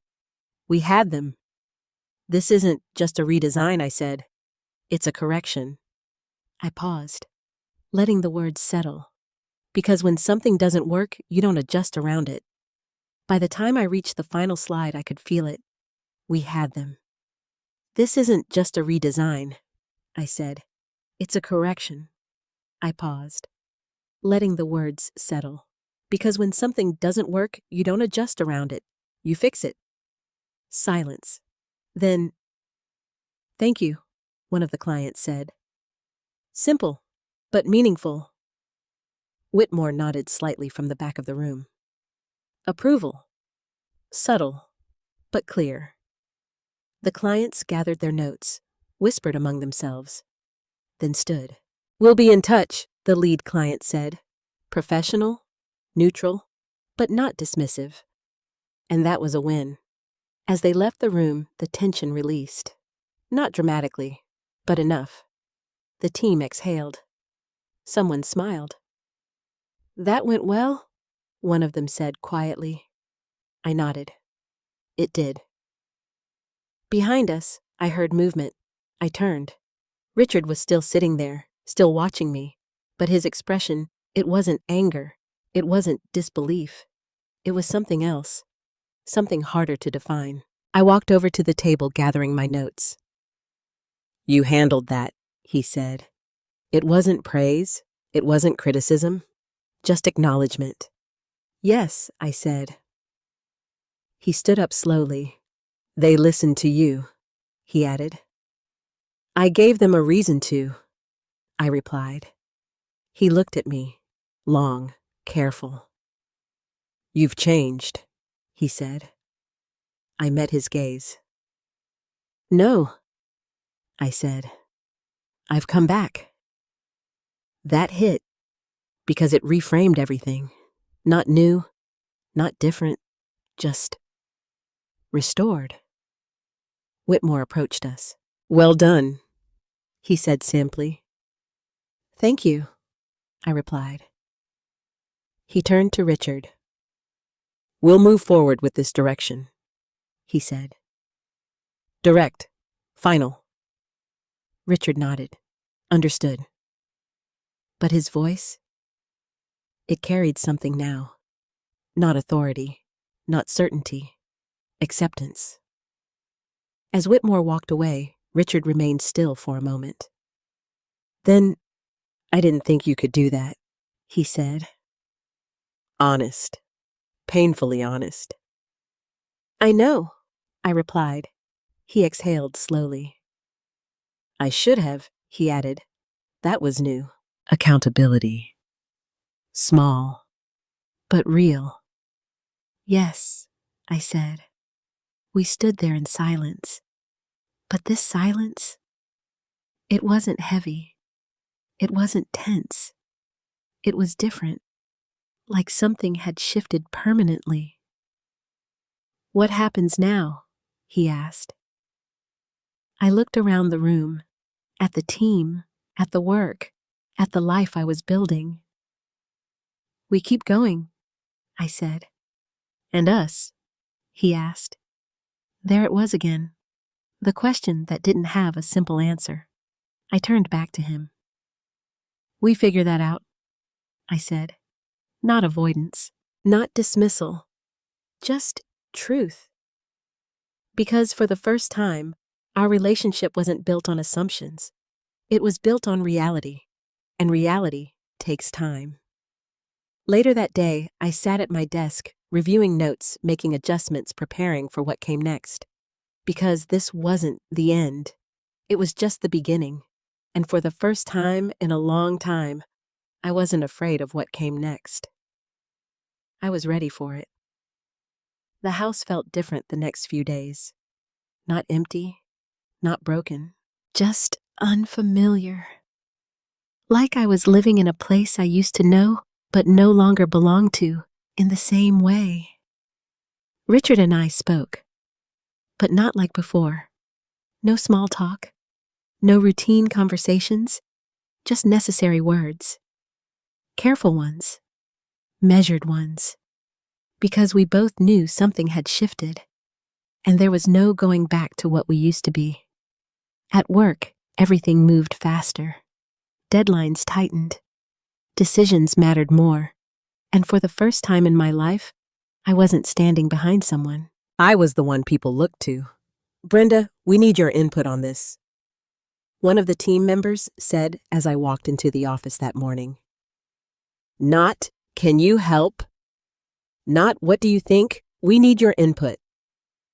That difference mattered. "Let's take a look," I said, setting my bag down. The plans were spread across the table. New revisions, new challenges, new pressure. "This section isn't working," he said. "The client wants something more engaging." I studied the layout carefully, quietly, letting the problem settle in my mind before reacting. Because I had learned something important. Quick answers aren't always the right. Quick answers aren't always the right ones. "Remove this," I said, pointing to a central structure. He frowned. "That's a major element." "Yes," I replied, "and it's blocking everything else." Silence. Then once. "Remove this," I said, pointing to a central structure. He frowned. "That's a major element." Yes, I replied, and it's blocking everything else. Silence. Then, you're right, he said slowly. That moment, it still surprised me. Not because I doubted myself, but because I wasn't used to being heard. Not like this. Try opening the space instead, I continued. Let people move naturally. He nodded. I'll adjust it. And just like that, the work adjusted. And just like that, the work moved forward. Not forced, not questioned endlessly, just trusted. Later that afternoon, Whitmore called me into his office. I walked in expecting feedback, expecting evaluation. Instead, he handed me a file. What's this moved forward? Not forced, not questioned endlessly, just trusted. Later that afternoon, Whitmore called me into his office. I walked in expecting feedback, expecting evaluation. Instead, he handed me a file. What's this? I asked. Next phase, he said. I opened it. A larger project, bigger scope, higher stakes. You're expanding my role, I said. Yes. No hesitation, no build-up, just a decision. Why? I asked. He leaned back slightly. Because you're already doing the job, he said. Simple, direct, earned. I nodded slowly. I won't disappoint you, I said. I'm not worried about that, he replied. That answer stayed with me, because it wasn't about pressure. It was about trust. And trust. That was something I hadn't been given in a very long time. That evening, I came home later than usual. Not because I had to, because I wanted to finish something that mattered. Richard was already there, sitting in the living room.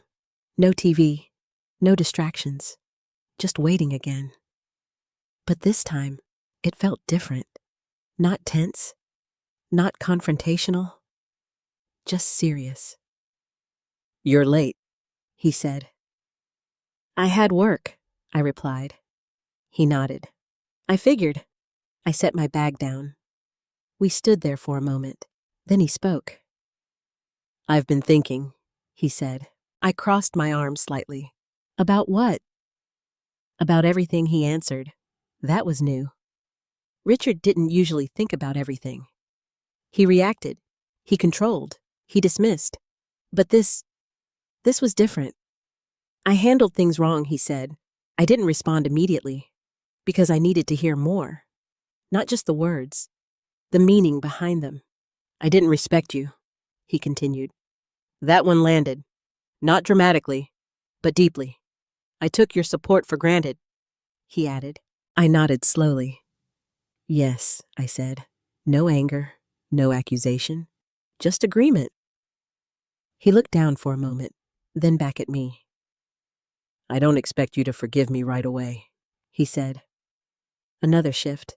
No demand, no expectation, just acknowledgement. I appreciate that, I replied. Silence. Then he asked, What do you want to do now? That question again. But this time, it felt different. Not desperate, not controlling, just open. I walked over and sat down across from him. I want to keep working, I said. That's not up for negotiation. He nodded. I understand, and I want time, I added, to decide what this marriage looks like now. He exhaled slowly. That's fair. Fair. Again. But now it sounded real. Do you want to fix this? He asked. I paused, because this wasn't a simple yes or no. I want to see if it can be fixed, I said. Honest. Careful. True. He nodded. That's enough for me, he said. And for the first time, I believed him. Not completely, not blindly, but enough. Because something had changed in him too. Not entirely, but noticeably. And maybe that was the beginning of something new. or the end of something old. Either way, it was real. That night, I sat alone again, but not in the dark, not in uncertainty, just thinking about the woman I used to be, the woman I became, and the woman I was still becoming. Because this wasn't just about proving something to Richard or to his company. It was about proving something to myself, that I still had time, that I still had value, that I still had a voice, and I wasn't going to lose that again. Not for anyone, not for anything. The project was approved 3 days later. Not just accepted, approved, fully, without revisions, without hesitation. And when Whitmore called me into his office to confirm it, he didn't smile. He didn't celebrate. He just said, "Good work." Simple, direct. But this time it felt different because I knew what it meant. Not encouragement, not validation, recognition. "You'll continue as lead," he added. I nodded. "I understand."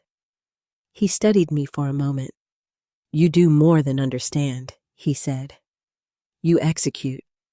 That stayed with me because for years I had understood everything, but I hadn't acted. Now I was doing both. When I walked out of his office, the team was already reacting. "We got it," someone said. "Congratulations," another added. I smiled. "Thank you." But inside, I felt something deeper than excitement. Relief. Not because the project succeeded, but because I had proven something to myself. I wasn't starting over. I was continuing something I had paused. That afternoon, as I packed up my things, my phone buzzed. Richard.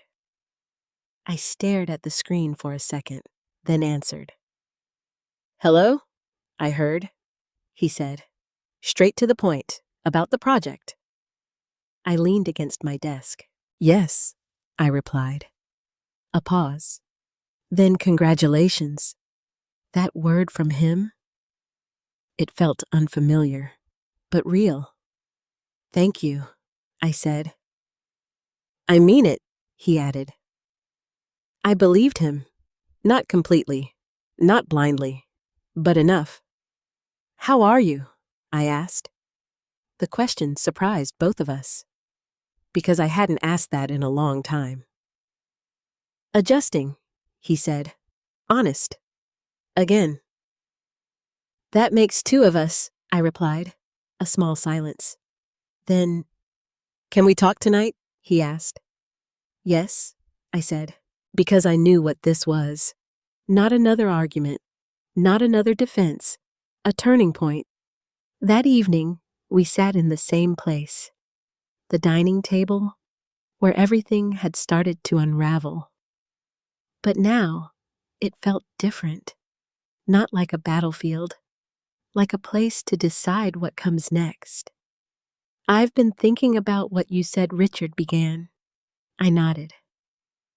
About space, about respect. I waited, because this time I wasn't going to fill the silence for him. "I don't think I knew how to give you either," he admitted. That mattered, because it wasn't just an apology. It was awareness. "That's true," I said. No softness, no cushioning, just truth. He accepted it. "I built my life around being in control." He continued. "I know," I replied. And when that control shifted, he paused, searching for the words. I didn't handle it well. "No," I said. Again, simple, honest. He nodded slowly.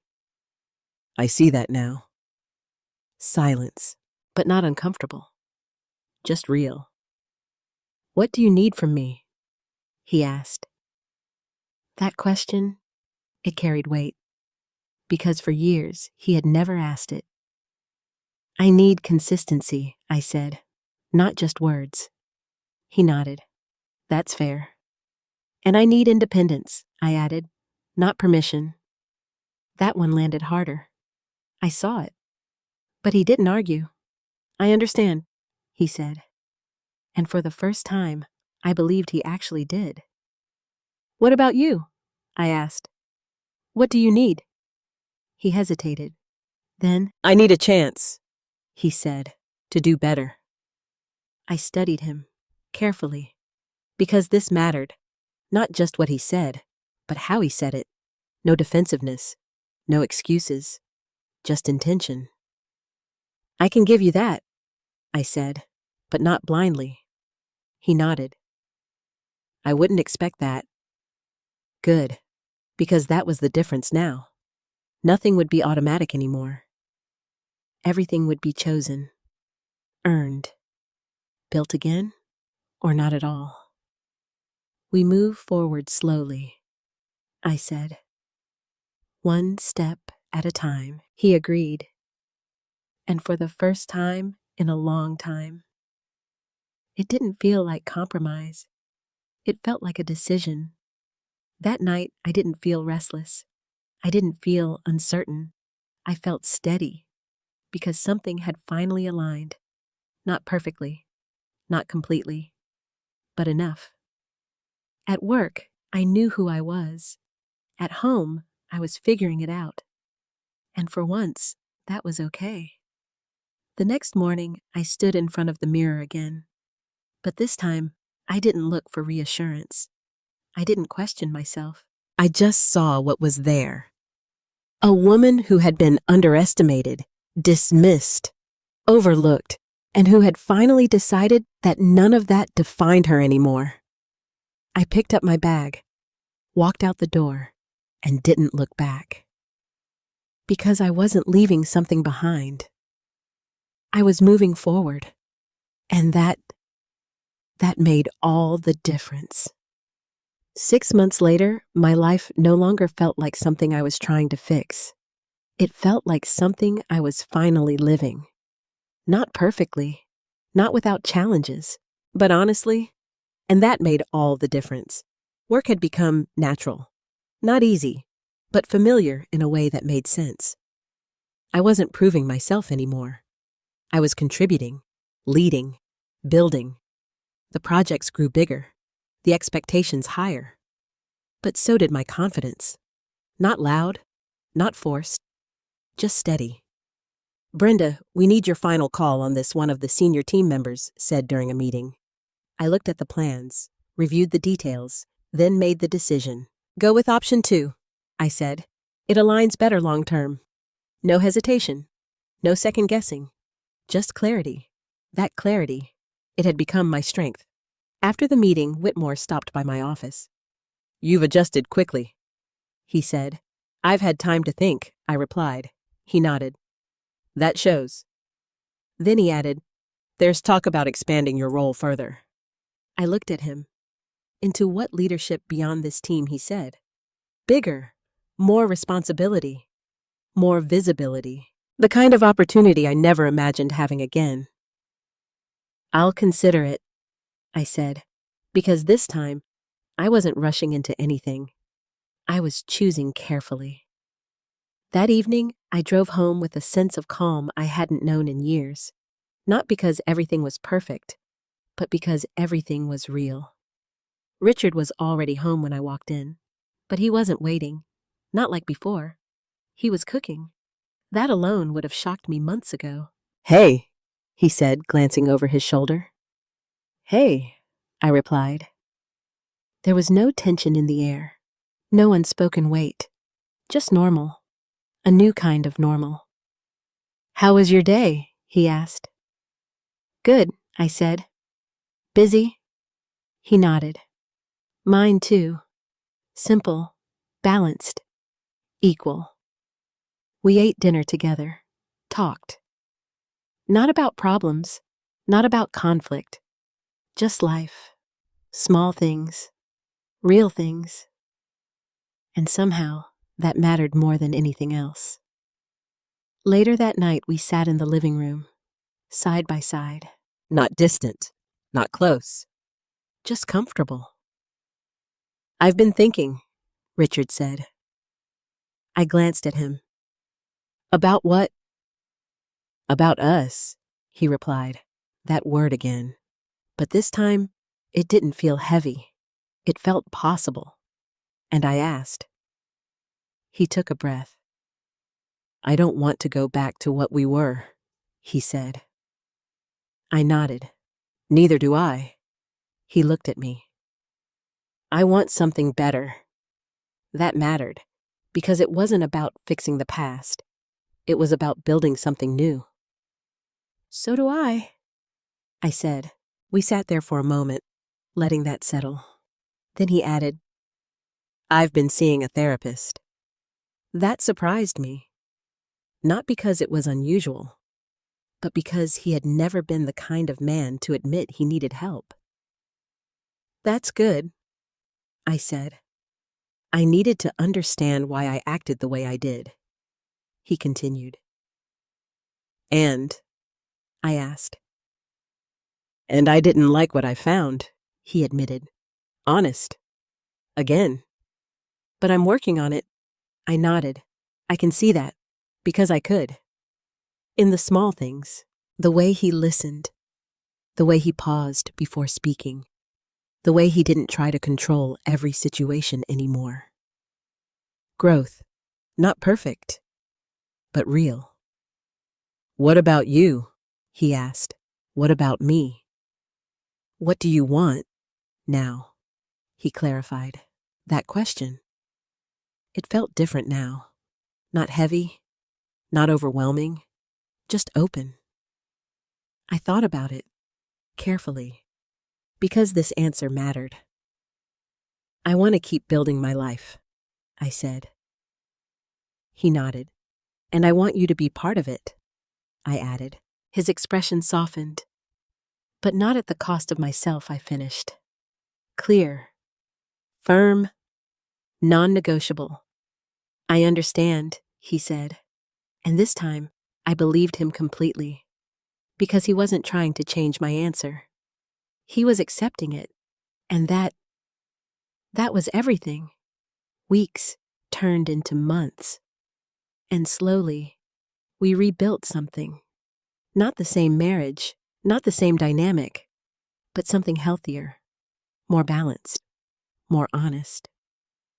There were still moments of tension, moments where old habits tried to return. But now, we saw them, addressed them, didn't ignore them, and that made the difference. One evening, as I stood in front of the mirror again, I realized something. I no longer looked for validation. Not from Richard, not from work, not from anyone. Because I already had it. From myself. And that was the biggest change of all. I picked up my bag, not because I had to, but because I wanted to. Because I had somewhere to go, something to build, someone to be. And for the first time in my life, that someone was me. After everything that happened, I realized something that took me decades to understand. You don't lose yourself all at once. You lose yourself slowly, in small compromises, in quiet sacrifices, in moments where you choose someone else's comfort over your own truth. And before you know it, you forget who you are. But here's the truth most people don't tell you. It's never too late to come back. It doesn't matter how many years have passed. It doesn't matter how long you've been silent. What matters is the moment you decide, I deserve more. Not more from others, more from yourself, more honesty, more courage, more respect. Because when you start valuing yourself, everything else changes. People treat you differently. Opportunities appear. And most importantly, you begin to see yourself clearly. Not as who you were told to be, but as who you truly are. If you've ever felt overlooked, if you've ever felt like your voice didn't matter, if you've ever put your doctoremes on hold for someone else, I want you to ask yourself one question. What would happen if you chose yourself today? Let me know in the comments. I read every single one, and I'd love to hear your story. And if this story meant something to you, don't forget to like, subscribe, and share it with someone who needs to hear it. Because sometimes one story can remind us who we really are.